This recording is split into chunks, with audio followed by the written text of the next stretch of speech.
Good morning all. ഞാൻ Ramakrishnan TB, SEBI registered research അനലിസ്റ്റാണ്. ഈ ഓഡിയോ കേട്ടതിന് ശേഷം ഡിസ്ക്ലെയിമർ കൂടി വായിച്ചു നോക്കണമെന്ന് താല്പര്യപ്പെടുന്നു.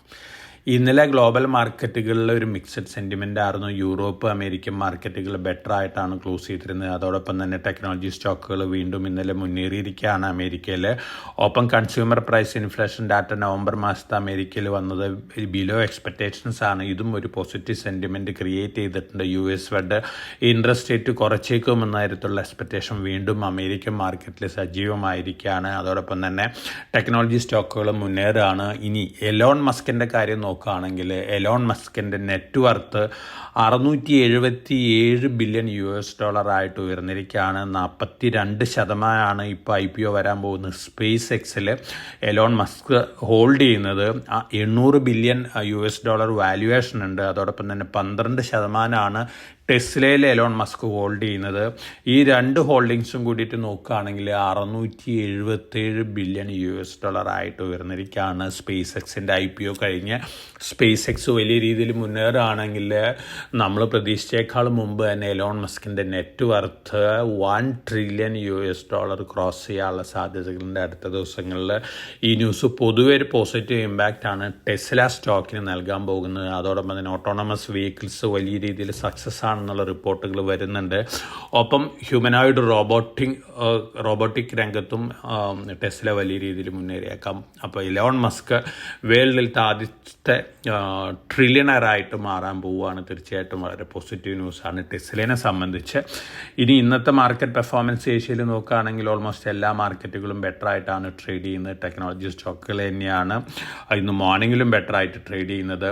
അതേസമയം ജപ്പാനിൽ നിന്നും ബാങ്ക് ഓഫ് ജപ്പാൻ്റെ ഡിസിഷൻ വരാനുണ്ട്. 0.25% നിരക്കിൽ ഇൻട്രസ്റ്റ് റേറ്റ് കൂട്ടാനുള്ള സാധ്യതകളുണ്ട്. അങ്ങനെ വരികയാണെങ്കിൽ ചെറിയ വൊളാറ്റിലിറ്റി ഒക്കെ ഒരുപക്ഷെ ഗ്ലോബൽ മാർക്കറ്റുകളിലൊക്കെ ഉണ്ടാക്കിയേക്കാം. yen ക്യാരി ട്രേഡ് അൺവൈൻഡ് ചെയ്യാനുള്ള സാധ്യതകളുണ്ട്. പക്ഷേ ഇതൊക്കെ ഓൾറെഡി എക്സ്പെക്റ്റ് ചെയ്തിട്ടുള്ള ന്യൂസാണ്. അതുകൊണ്ട് തന്നെ വലിയ രീതിയിലുള്ള വൊളാറ്റിലിറ്റി ആരും തന്നെ എക്സ്പെക്റ്റ് ചെയ്യുന്നില്ല. അതേസമയം വലിയ രീതിയിലുള്ള നെഗറ്റീവ് കമൻറ്റുകളാണ് ബാങ്ക് ഓഫ് ജപ്പാൻ്റെ ഭാഗത്തു നിന്ന് ഇൻട്രസ്റ്റ് റേറ്റ് കൂട്ടിയതിന് ശേഷം വരുന്നതെങ്കിൽ തീർച്ചയായിട്ടും ഒരു വൊളാറ്റിലിറ്റി ഒക്കെ കൂട്ടാനുള്ള ചാൻസസ് ഉണ്ട് ഗ്ലോബൽ മാർക്കറ്റുകളിൽ. ഇനി നമ്മൾ കമോഡിറ്റി സെഗ്മെൻറ്റ് നോക്കുകയാണെങ്കിൽ ഇന്നലെ സിൽവർ വീണ്ടും പുതിയ റെക്കോർഡ് ഹൈ ഹീറ്റ് ചെയ്തിരുന്നു. $66.89 പെർ ഔൺസ് ആണ് സ്പോട്ട് സിൽവർ ഇന്നലെ ഹീറ്റ് ചെയ്ത റെക്കോർഡ് ഹൈ. അതേസമയം ഇന്നും മോർണിംഗിൽ നല്ല പ്രോഫിറ്റ് ബുക്കിംഗ് ആണ്. ഇന്നലെയും റെക്കോർഡ് ഹൈ ഹീറ്റ് ചെയ്തതിന് ശേഷം നല്ല പ്രോഫിറ്റ് ബുക്കിംഗ് ഉണ്ടായിരുന്നു. ഇന്ന് മോർണിംഗിൽ സിൽവർ ട്രേഡ് ചെയ്യുന്നത് $64.83 പെർ ഔൺസിനാണ് സ്പോട്ട് സിൽവർ. നല്ല രീതിയിലുള്ള വൊളാറ്റിലിറ്റിയും പ്രോഫിറ്റ് ബുക്കിംഗ് കാണാനുള്ള സാധ്യതകളുണ്ട്.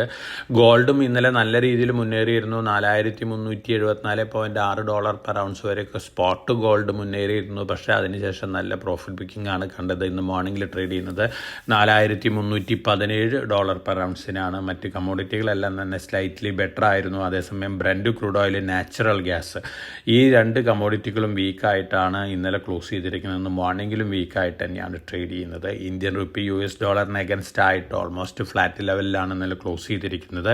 ഇനി overall India specific news flows നോക്കുകയാണെങ്കിൽ കേന്ദ്ര ഗവൺമെൻറ് 3 സെക്യൂരിറ്റീസ് റിലേറ്റഡ് ആക്ടുകൾ റീപ്ലേസ് ചെയ്യാൻ പോവുകയാണ്. പുതിയ സെക്യൂരിറ്റീസ് മാർക്കറ്റ്സ് കോഡ് 2025 ഇൻട്രൊഡ്യൂസ് ചെയ്തിട്ടുണ്ട്. 1956 SCRA ആക്ട്, അതുപോലെ തന്നെ സെബി ആക്ട് 1992, ഡെപ്പോസിറ്ററീസ് ആക്ട് 1996 ഈ 3 ബില്ലുകളും റീപ്ലേസ് ചെയ്യാൻ ഒരൊറ്റ ബില്ലായിട്ട് വരികയാണ്. അതോടൊപ്പം തന്നെ സെക്യൂരിറ്റീസ് മാർക്കറ്റിൽ ഓംബുഡ്സ്മാൻ അപ്പോയിൻറ്റ് ചെയ്യാൻ പോവുകയാണ്. തീർച്ചയായിട്ടും ഇത് വളരെ പോസിറ്റീവായിട്ട് ന്യൂസാണ്. മാർക്കറ്റ് ട്രാൻസ്പാരൻസിക്കും അതുപോലെ തന്നെ സിംപ്ലിഫിക്കേഷനും വേണ്ടിയുള്ള പല സജഷൻസും ഈ ബില്ലിലുണ്ട്. തീർച്ചയായിട്ടും ഇത് മാർക്കറ്റിനെ സംബന്ധിച്ച് പോസിറ്റീവാണ്. ഇനി ഇന്ത്യയെ സംബന്ധിച്ച് ഇന്ത്യയുടെ ടെലികോം സെക്ടറിൻ്റെ പെർഫോമൻസ് നോക്കുകയാണെങ്കിൽ നവംബർ മാസത്തിലെ ഇന്ത്യയിലത്തെ ടെലി ഡെൻസിറ്റി 86.76%. തീർച്ചയായിട്ടും വളരെ പോസിറ്റീവാണ്. 120 ബില്യൺ, അതായത് 1.2 ബില്യൺ, 120 അല്ല 120 കോടി ടെലികോം സബ്സ്ക്രൈബേഴ്സ് ഉണ്ട്. വയർലെസ് ബ്രോഡ്ബാൻഡ് നോക്കുകയാണെങ്കിൽ 95.49 കോടിയാണ്. അതേസമയം വയേർഡ് സബ്സ്ക്രൈബേഴ്സ് നോക്കുകയാണെങ്കിൽ 4.48 കോടിയാണ്. തീർച്ചയായിട്ടും വളരെ പോസിറ്റീവായിട്ടുള്ള ന്യൂസാണ് ടെലികോം കമ്പനികളെ സംബന്ധിച്ച്. അതോടൊപ്പം ഭാരതി എയർടെൽ 2021 സെപ്റ്റംബറിൽ അവർ അനൗൺസ് ചെയ്തിരുന്ന റൈറ്റ്സ് ഇഷ്യൂ ഫസ്റ്റ് കോള് അതായത് ആദ്യത്തെ ഇനീഷ്യൽ കോൾ കളക്ട് ചെയ്തിരുന്നു. ഫസ്റ്റ് ആൻഡ് ഫൈനൽ കോൾ വിളിച്ചിരിക്കുകയാണ്. ഫെബ്രുവരി 6 റെക്കോർഡ് ഡേറ്റ് ഫിക്സ് ചെയ്തിരിക്കുന്നത്. വളരെ ലോ റേറ്റിലാണ് 2021 റൈസ് ഇഷ്യൂ നൽകിയിരുന്നത്. ഈ റൈസ് ഇഷ്യൂ കളക്ഷനോട് കൂടിയിട്ട് ഭാരതി എയർടെലിൻ്റെ ഇന്ത്യ ഓപ്പറേഷൻസ് ഓൾമോസ്റ്റ് 0 ഡെറ്റ് ആയിട്ട് മാറുകയാണ്. ഫർദർ ഉള്ളത് lease obligations, spectrum related payment, ഇത്തരത്തിലുള്ള കാര്യങ്ങൾ മാത്രമാണ് ഫർദർ ആയിട്ടുള്ളത്. ഡെറ്റ് പോയിന്റ് ഓഫ് വ്യൂവിൽ നോക്കുകയാണെങ്കിൽ, അല്ലാത്ത പക്ഷം കമ്പനി ഇന്ത്യ ഓപ്പറേഷൻസ് 0 ഡെറ്റ് സ്റ്റാറ്റസിലേക്ക് വരികയാണ്. വളരെ പോസിറ്റീവ് ന്യൂസാണ് ഭാരതിനെ സംബന്ധിച്ച്. ലോങ് റണ്ണിൽ ഒരുപക്ഷെ നല്ല രീതിയിൽ മുന്നേറാൻ സാധ്യതയുള്ളൊരു സ്റ്റോക്കാണ് ഭാരതി എയർടെൽ. അടുത്ത 1-2 വർഷത്തിനുള്ളിൽ നല്ല അപ്രീസിയേഷൻ ലഭിക്കാൻ സാധ്യതകളുണ്ട്. അതോടൊപ്പം MCX ജനുവരി 2 ഫിക്സ് ചെയ്തിരിക്കുകയാണ്. റെക്കോർഡ് ഡേറ്റ് ആണ്. ഇപ്പോൾ 10 രൂപയാണ് ഫേസ് വാല്യൂ. 2 രൂപ ഫേസ് വാല്യൂ ഉള്ള 5 ഷെയർ ആയിട്ട് സ്പ്ലിറ്റ് ചെയ്യാണ്. F&Oയിൽ 4 സ്റ്റോക്കുകളും കൂടി ആഡ് ചെയ്തിട്ടുണ്ട്. സ്വിഗ്ഗി, അതുപോലെ തന്നെ വാരി energies, Bajaj holdings, premier energies. December 31 മുതലാണ്. അപ്പോൾ ഈ സ്റ്റോക്കുകളിലൊരു ആക്ഷൻ കാണാനുള്ള സാധ്യതകളുണ്ട്. IPO മാർക്കറ്റ് നോക്കുകയാണെങ്കിൽ ഇന്നലെ ക്ലോസ് ചെയ്തിട്ടുള്ള KSH ഇൻ്റർനാഷണൽ ജസ്റ്റ് സബ്സ്ക്രൈബ്ഡ് ആണ്. 0.87 ടൈംസ് ഓർ സക്സഷൻ വന്നിരിക്കുന്നത്. ഒപ്പം നമ്മൾ ഓർഡർ ബാഗിൻ ന്യൂസ് ലോസ് നോക്കുകയാണെങ്കിൽ മിതാനി 121.75 കോടി രൂപയുടെ ഓർഡർ ബാഗ് ചെയ്തിട്ടുണ്ട്. അതോടൊപ്പം തന്നെ അസെഞ്ചറിൻ്റെ റിസൾട്ട് വന്നിരുന്നു. Quarterly result better than expectations ആണ്. ഗൈഡൻസും ബെറ്റർ ആണ്. അത് തീർച്ചയായിട്ടും ടെക്നോളജി സ്റ്റോക്കുകളെ സംബന്ധിച്ച് പോസിറ്റീവാണ്. പ്രത്യേകിച്ച് TCS, ഇൻഫോസിസ്, SCL ടെക് ഈ കമ്പനികളെ സംബന്ധിച്ച്. SCL ടെക് ഹ്യൂലറ്റ് പാക്കാർഡിൻ്റെ നിന്ന് അവരുടെ ടെലികോ സൊല്യൂഷൻസ് ബൈ ചെയ്യാണ്. $160 മില്യൺ ലോങ് റണ്ണിൽ പോസിറ്റീവ് ആണ്. സെൻസെക്സിൽ ടാറ്റ മോട്ടോഴ്സ് പാസഞ്ചർ വെഹിക്കിൾസിനെ റീപ്ലേസ് ചെയ്യുകയാണ് ഇൻഡിഗോയിൽ ഫോറിൻ പോർട്ട്ഫോളിയോ ഇൻവെസ്റ്റേഴ്സിൻ്റെ ഇൻവെസ്റ്റ്മെൻറ്റ് കൂടാനുള്ള ചാൻസസ് ഉണ്ട്. അതോടൊപ്പം തന്നെ Ramco systems US power house engines ആയിട്ടൊരു ടൈപ്പിൽ എത്തിയിട്ടുണ്ട്. Next generation auto aviation software implement ചെയ്യാനാണ് തീർച്ചയായിട്ടും റാംകോ സിസ്റ്റംസ്. ഏവിയേഷൻ രംഗത്തുള്ള വളരെ പ്രോമിനൻ്റ് ആയിട്ടുള്ളൊരു കമ്പനിയാണ്. നീരജ് സിമെൻറ്റ് 322 കോടി രൂപ ഓർഡർ ബാഗ് ചെയ്തിട്ടുണ്ട്. EPC വർക്കിന് വേണ്ടിയുള്ള ഓർഡറാണ്.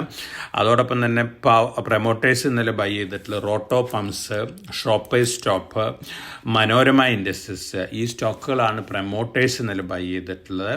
ഫോറിൻ പോർട്ട്ഫോളിയോ ഇൻവെസ്റ്റേഴ്സ് ഇന്നലെയും ബയേഴ്സാണ്. 595.78 കോടി രൂപയ്ക്കുള്ള സ്റ്റോക്കുകൾ വാങ്ങിയിട്ടുണ്ട്. ഡൊമസ്റ്റിക് ഫണ്ടുകൾ 2700.36 കോടി രൂപയ്ക്കുള്ള സ്റ്റോക്കുകൾ വാങ്ങിയിട്ടുണ്ട്. ഒപ്പം എംടാർ ടെക്നോളജീസിന് 310 കോടി രൂപ വരെ ന്യൂക്ലിയർ റിലേറ്റഡ് ഓർഡർ കിട്ടിയിട്ടുണ്ട്. പോസിറ്റീവാണ്. NTPC 7 ലക്ഷം കോടി രൂപയാണ് സ്പെൻഡ് ചെയ്യാൻ പോകുന്നത് 2037 വരെ. ഇപ്പോൾ അവരുടെ ടോട്ടൽ പവർ ജനറേറ്റിംഗ് കപ്പാസിറ്റി 85 ഗിഗാവാട്ടാണ്. അത് ഇൻക്രീസ് ചെയ്ത് 244 ഗിഗാവാട്ടിലേക്ക് ഉയർത്താണ് ലക്ഷ്യം. തീർച്ചയായിട്ടും ഈ ന്യൂസ് NTPCനെ സംബന്ധിച്ച് ലോങ് റണ്ണിൽ പോസിറ്റീവാണ്. ഇതൊക്കെയാണ് ഇന്നത്തെ മാർക്കറ്റ് ന്യൂസ് ഫ്ലോസ്. നമ്മളൊരു മൈനർ ഗെയിനോട് കൂടിയുള്ള ഓപ്പണിംഗ് ആണ് എക്സ്പെക്റ്റ് ചെയ്യുന്നത്. വളാറ്റിലിറ്റിയൊക്കെ കണ്ടേക്കാം. തീർച്ചയായിട്ടും റുപ്പി മൂവ്മെൻറ്റ് തന്നെയാണ് നമ്മളെ സംബന്ധിച്ച് മേജർ ആയിട്ടുള്ള ഇമ്പോർട്ടൻറ്റ് ഫാക്ടർ. അതോടൊപ്പം തന്നെ ബ്രന്റ് ക്രൂഡ് ഓയിൽ താഴെ വരികയാണെങ്കിൽ അത് തീർച്ചയായിട്ടും സ്ലൈറ്റ് പോസിറ്റീവ് ആണ്. ഗോൾഡ് പ്രൈസ് ഫർദർ താഴെ വരികയാണെങ്കിൽ അതും സ്ലൈറ്റ് പോസിറ്റീവ് ആണ്. സിൽവർ പ്രൈസും താഴെ വരികയാണെങ്കിൽ സ്ലൈറ്റ് പോസിറ്റീവ് ആണ് ഇന്ത്യൻ എക്കണോമിനെ സംബന്ധിച്ച്. അപ്പോൾ റുപ്പി മൂവ്മെൻ്റ് ഒന്ന് വാച്ച് ചെയ്യുക. അതോടൊപ്പം തന്നെ ഫോറിൻ പോർട്ട്ഫോളിയോ ഇൻവെസ്റ്റേഴ്സിൻ്റെ ആക്ഷൻസ് തീർച്ചയായിട്ടും ഇന്ത്യൻ മാർക്കറ്റിനെ സംബന്ധിച്ച് വളരെ ഇമ്പോർട്ടൻ്റ് ആണ്. ബാങ്ക് ഓഫ് ജപ്പാൻ്റെ ഇൻട്രസ്റ്റ് റേറ്റ് ഡിസിഷനും അതോടൊപ്പം അതിനുശേഷമുള്ള സ്റ്റേറ്റ്മെൻറ്റും ഒരുപക്ഷെ ഗ്ലോബൽ മാർക്കറ്റുകളിലൊക്കെ വളാറ്റിലിറ്റി ഉണ്ടാക്കാം. വളരെ കോഷ്യസ് ആയിട്ട് മാർക്കറ്റിൽ മൂവ് ചെയ്യുക. എല്ലാവർക്കും നല്ലൊരു ട്രേഡിൻ്റെ ആശംസിച്ചുകൊണ്ട് ഞാൻ ഇന്നത്തെ പ്രീ മാർക്കറ്റ് കമൻ്റ് ഇവിടെ അവസാനിപ്പിക്കുകയാണ്. Thank you.